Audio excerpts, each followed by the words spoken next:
A $50 million corporate bribe today. It doesn't happen in a dark parking garage. Right. No heavy leather briefcases of non-sequential bills. Exactly. I mean, Yeah. it happens in broad daylight. It's fully documented on a corporate spreadsheet, neatly disguised as, like, a logistics consulting fee. Paid out to a shell company that probably didn't even exist 3 weeks ago. Yeah, which is why the people hunting that money aren't carrying weapons. No, they are carrying risk matrices. Hmm. Because the reality of modern financial crime is that it's structurally engineered to look like perfectly mundane corporate administration. And today, we're taking a deep dive into the actual formalized playbook used to break down that administration. It's a fascinating playbook, too. It really is. Our source material today is the official curriculum and course details for the ICA Specialist Certificate in Anti-Corruption Level 2. Right, so we're looking at how the industry trains its people. Exactly. We are going to dissect exactly how professionals are trained to spot and stop global financial crime. Because for you, the learner listening to this right now, this isn't just some abstract compliance theory. No, not at all. This is the invisible architecture protecting your investments and, well, the broader global economy. And that structural perspective is vital. I mean, the fight against corruption isn't just an ethical philosophy anymore. Right. It is a highly systematized, massive global industry. By analyzing the syllabus of this specific International Compliance Association certification, we get a behind-the-scenes window.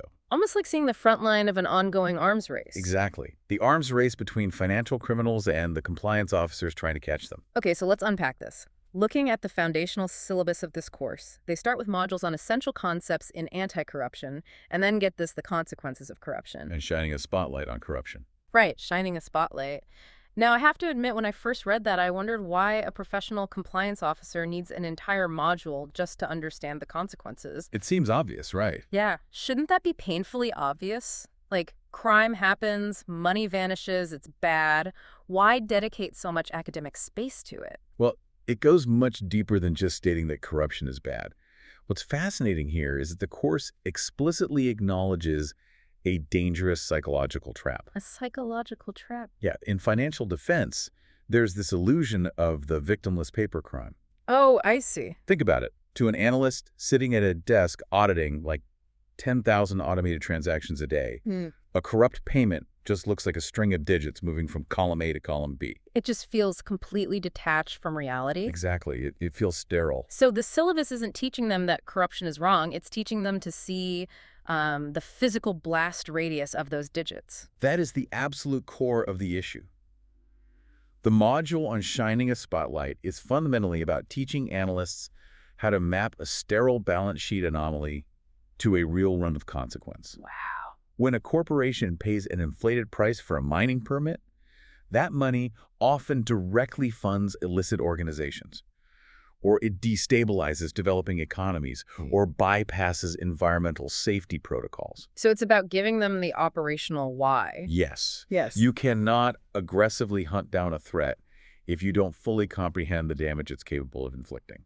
It's like learning the anatomy of a disease before you try to cure it. That's a perfect analogy. Which makes sense because if you don't know exactly what the infection looks like, you'll never spot it on an X-ray. Right. And that brings us to the tools they use to actually see the invisible. The syllabus transitions heavily into this frameworks module. Focusing on global anti-corruption systems and international legislation. Yeah, and that transition is where the theoretical understanding hits, the operational friction. Because once a company understands the threat, the immediate problem becomes bandwidth and jurisdiction. Oh, for sure. You cannot manually audit every single email, invoice, and wire transfer across a multinational corporation. No, it's impossible. Right, because you've got operations in 50 different countries, each with their own local laws, their own political climates, and honestly, their own massive loopholes. Exactly. So how does a single framework actually work? I read terms in the source material like the U.S. Foreign Corrupt Practices Act, the FCPA, or the U.K. Bribery Act. Those are the heavy hitters. But I have to push back here. How does the U.S. or the U.K. enforce a law on a transaction that happens between two non-citizens in, say, Southeast Asia? So if we connect this to the bigger picture, you are hitting on the exact mechanism that makes these international frameworks so incredibly powerful. Okay, I'm listening. And it's why an analyst in Singapore needs to study U.S. and U.K. law. It all comes down to extraterritorial reach. Extraterritorial reach. Yes. The U.S., for example, claims jurisdiction if even a tiny fraction of the corrupt transaction touches U.S. infrastructure. Wait, hold on. Define touches U.S. infrastructure, because that sounds incredibly broad. Oh, it is intentionally broad. Really? Yeah.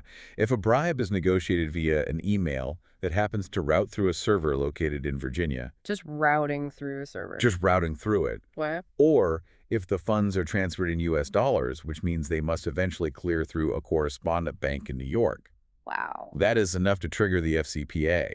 And the UK Bribery Act is arguably even stricter. How so? It applies to any company that carries on a, quote, part of its business in the UK, regardless of where the actual bribe took place. So even if the parent company is headquartered in London and a completely rogue local subsidiary in South America pays a bribe to a local official, But the parent company is suddenly facing massive criminal liability back in the UK. that is insane. That is the exact nightmare scenario these compliance officers are hired to prevent. It is. And it's why the course focuses so heavily on a unified global framework.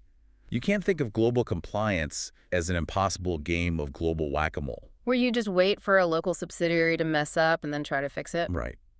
A proper anti-corruption framework acts more like watertight bulkheads in a submarine. Meaning, if one section gets breached, you have a system in place to seal it off before it sinks the entire ship. Precisely the goal. The course teaches practitioners to build a proactive, resilient baseline.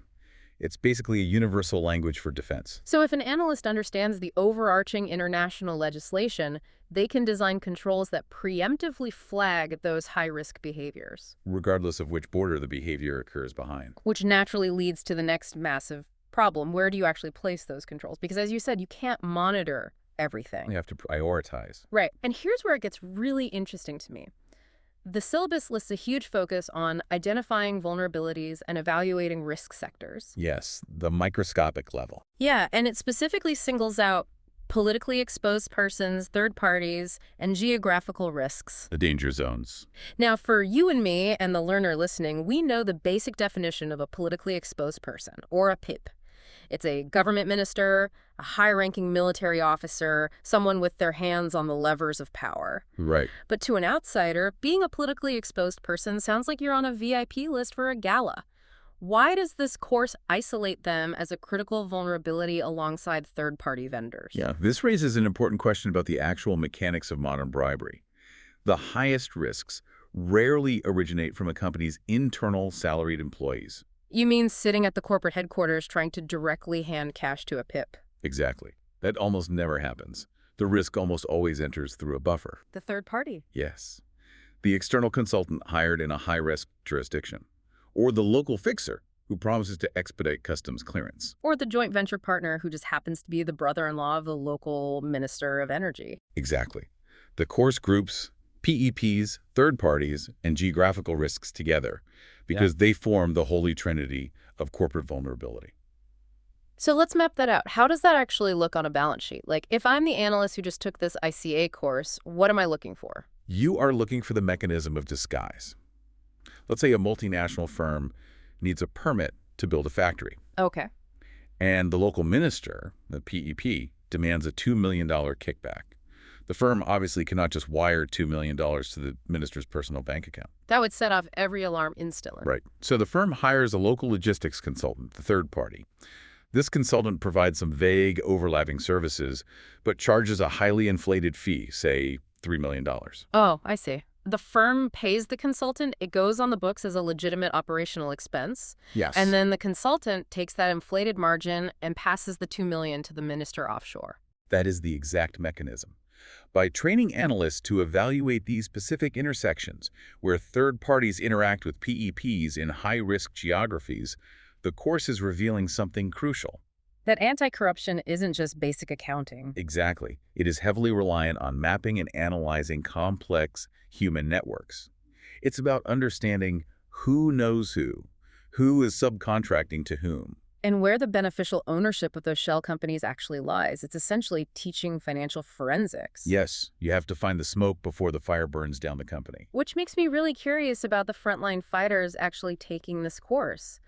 According to the source material, this ICA Specialist Certificate is targeted at officers, specialists, And analysts. managers and leaders working in financial crime prevention or AML anti-money laundering. It covers a really broad spectrum of the industry, from the entry-level transaction monitor to the senior executives designing those watertight bulkheads we mentioned earlier. Right. But let's talk about the logistics of how they actually earn this certificate, because it honestly surprised me. The format. Yeah, the format is completely self-paced. They give you access to the materials for up to 2 months, but it explicitly notes that it can be completed in as little as 4 weeks. That's fairly standard for professional certificates. Sure, but the final assessment.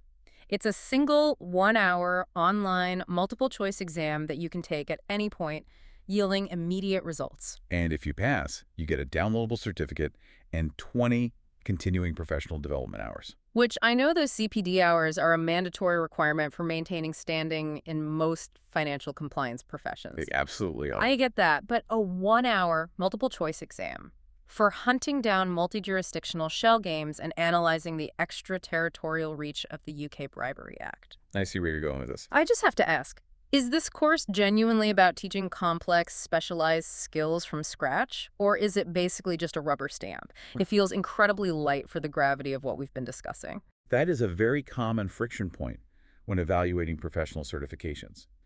If you look at the exam in isolation, a 1-hour multiple-choice test does seem reductive. Yeah, it really does. However, the source material explicitly positions this Level 2 Specialist Certificate as ideal for learners who wish to certify existing knowledge or increase their professional agility. Oh, so it's not a beginner's guide. No, it is not designed to replace a multi-year master's degree in international law. So it assumes you already have a certain level of street smarts, and it's just formalizing it. Exactly. And we cannot overstate the value of formalizing and standardizing that knowledge.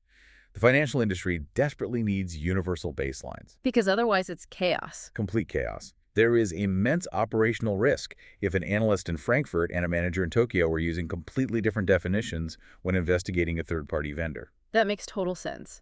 So this syllabus forces the practitioner to map their messy, day-to-day operational knowledge onto a rigorously structured, internationally understood framework. Which ensures everyone is speaking the exact same forensic language. Right. And we also have to consider the academic weight behind that language. This qualification is awarded in association with Alliance Manchester Business School at the University of Manchester. Oh, that's a big deal. It is. That level of institutional partnership provides significant global gravitas. A major university does not attach its name to a program unless the underlying curriculum is incredibly robust. That's a really fair point. And looking at the student reviews quoted in the course details, and yes, I know they are marketing materials, but they're still illuminating. They give good insight. Yeah, the professionals highlight the interactive learning, the comprehensive modules, and the resources of reference. Right. It sounds like the real heavy lifting happens during those 48 weeks of navigating the modules, and the 60-minute exam is just like the final toll booth to prove you did the work. The exam is merely the endpoint of a highly structured journey. It's the verification of capability. A verification that earns them the SpecCert ABC Designation Specialist Certificate in Anti-Bribery and Corruption to put after their name on LinkedIn. Exactly. But acquiring those letters and that capability comes at a cost. Let's look at the ROI of compliance, because the financial investment required here is pretty substantial. Well, building a corporate defense system is never cheap at the macro or micro level. True. Let's break down the exact numbers provided in the materials. The course fee itself, if you're in the U.S., is $949. But there's a catch. The membership fee. Yeah. If you are not already a member of the International Compliance Association, there is a mandatory 12-month membership fee added to your checkout, which is another $241. Right. So an individual is looking at nearly $1,200 total. Or, for our UK listeners, it's £730 for the course, plus £185 for the membership. And that mandatory membership component is actually the most critical part of the entire value proposition. But I'm going to play the skeptic again here. Go for it. For the learner listening to us right now, putting themselves in the shoes of a compliance analyst, how do you justify paying nearly $1,200 for a course you might breeze through in 4 weeks, culminating in a multiple-choice test? It sounds steep. It feels incredibly steep, like a high cost of doing business just to get some letters after your name. It does feel steep until you contextualize it within the reality of the arms race we've been discussing. Uh-huh. The cost isn't just for 4 weeks of study. Okay. The source material highlights that the mandatory fee buys a 12-month entry pass into an international community of over 30,000 compliance professionals. Oh, wow. So it's not just an exam fee, it's access to a 30,000-strong global intelligence network. That is the true return on investment. The materials note that membership grants access to a personalized learning hub and, crucially, weekly webinars covering the latest industry developments. Weekly. Financial crime is incredibly dynamic. The specific layering tactics used to disguise a bribe through a third-party vendor in January might be completely obsolete by August because regulations adapted. Which means the criminals are updating their tactics weekly, so the compliance officers have no choice but to do the same. Exactly. If you are relying on last year's risk matrix, you are already breached. Man, that's intense. That is the exact reality of the industry. The course itself gives you the foundational architecture, the watertight bulkheads, the understanding of the FCPA, the terminology for PPs. But the membership gives you the live updates. Yes, the live ongoing intelligence required to keep pace with sophisticated, well-funded adversaries who are constantly testing those bulkheads for weaknesses. Right. When you consider that a single failure to spot a corrupt transaction can result in multi-hundred-million-dollar deferred prosecution agreements for a bank. Oh, totally. A $1,200 investment in an analyst's capability is a remarkably cheap insurance policy. Wow. When you frame it against $1 billion regulatory fine, $1,200 is basically a rounding error. Exactly. It really changes the perspective. It's not a one-off academic transaction. It's a subscription to an ongoing defense grid. That's a great way to put it. So, to summarize our deep dive today, we started by looking at a relatively straightforward course syllabus. But what we actually mapped out is how the terrifying, borderless threat of global corruption is systematically dismantled. Step by step. Yeah. We saw how it's transformed from this abstract, cinematic concept into a highly engineered framework. You don't just say, bribery is bad. You identify the exact risk sectors. Right. You map out the human networks of politically exposed persons and their third-party fixers. You establish global bulkheads using laws like the FCPA, and you deploy a networked army of professionals to monitor the anomalies on the balance sheet. And for you, the listener, understanding this machinery matters deeply. It really does. Every single time you swipe a debit card, fund a retirement account, or invest in a publicly traded company, you are placing your trust in this exact infrastructure. You are relying on this 30,000-strong network of certified specialists. Working behind the screens, utilizing these very frameworks to ensure the global financial system remains clean, stable, and functional. It truly is an invisible shield, built entirely out of risk matrices and continuing education hours. Yes, it is.